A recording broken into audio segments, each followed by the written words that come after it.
Arizona. This is 12 News at noon.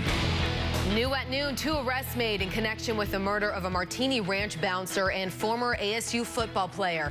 We are live from Scottsdale Police Headquarters with the developing story. Plus, we're monitoring emerging details from Washington as the military braces for spending cuts. It's looking like it will mean less pay for service members and a drop in support for some popular air shows. Bracing for a beast of a blizzard. Today, the Midwest is getting a taste, but the brunt will bear down on the northeastern coast tomorrow.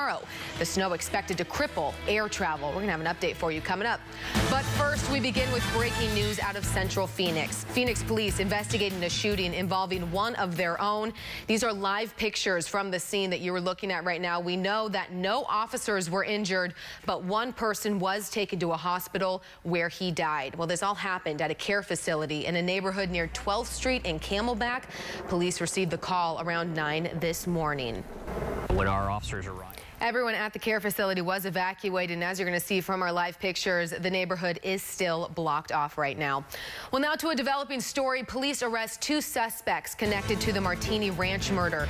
Lizette Martinez is live outside of Scottsdale Police Headquarters with all of the details. Lizette?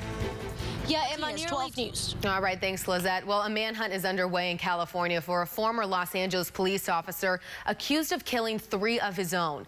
Police say ex-officer Christopher Dorner shot and killed a police officer and seriously injured another early this morning.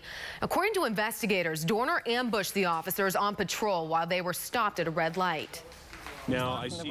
Police say Dorner was fired from LAPD in 2009 after making false statements about a police training officer. Dorner allegedly posted a manifesto online saying he was not fairly represented at the review hearing and now plans to kill those who wronged him. The 33-year-old is also wanted in connection with the double slaying of a newly engaged couple last weekend, and we are waiting for an update on this case soon. Well, another big story developing right now.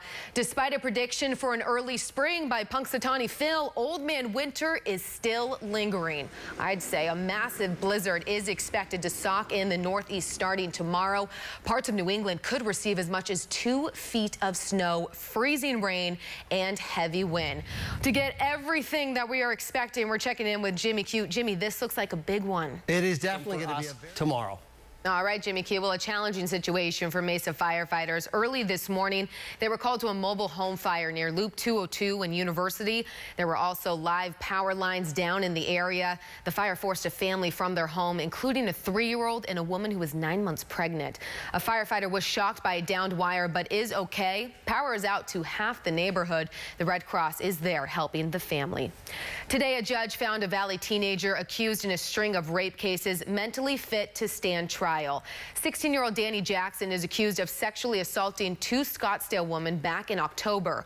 Both the incidents happened at the victims' apartments. The former Chaparral High School football player has pleaded not guilty to a dozen counts. He's been in jail without bond since the arrest. Today, medical marijuana supporters are rallying at the state capitol. In 2010, voters approved the Arizona Medical Marijuana Act. Well, that created a medical marijuana program in Arizona and led to the opening of dispensaries.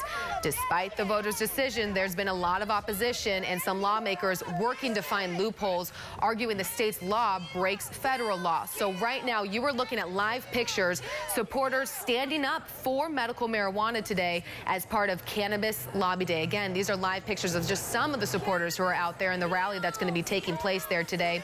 We're going to have much more on this story today on 12 News at 5, but a few people who are out there and in support of this.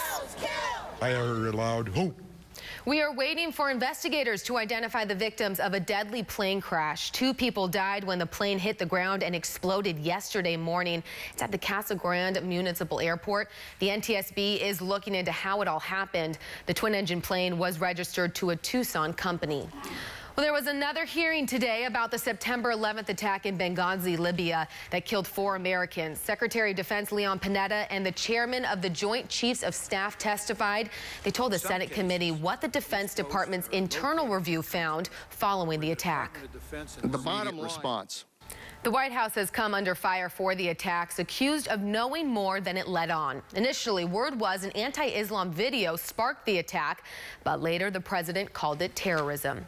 New at noon, the military is bracing for spending cuts. According to documents obtained by USA Today, the proposed cuts will reduce planned raises for military personnel, limit aircraft maintenance, and stop support for popular military shows like the one at Luke Air Force Base. It will also delay new equipment for soldiers and the movements of aircraft carriers. These and other cuts will go into effect March 1st unless the White House and Congress reach a deal. Coming up on 12 News at noon, help is on the way for thousands of people without power. What local utility groups are doing right now to provide water and supplies for families and businesses in need. That story along with a look at your rainy weekend forecast. That's on the other side of this break.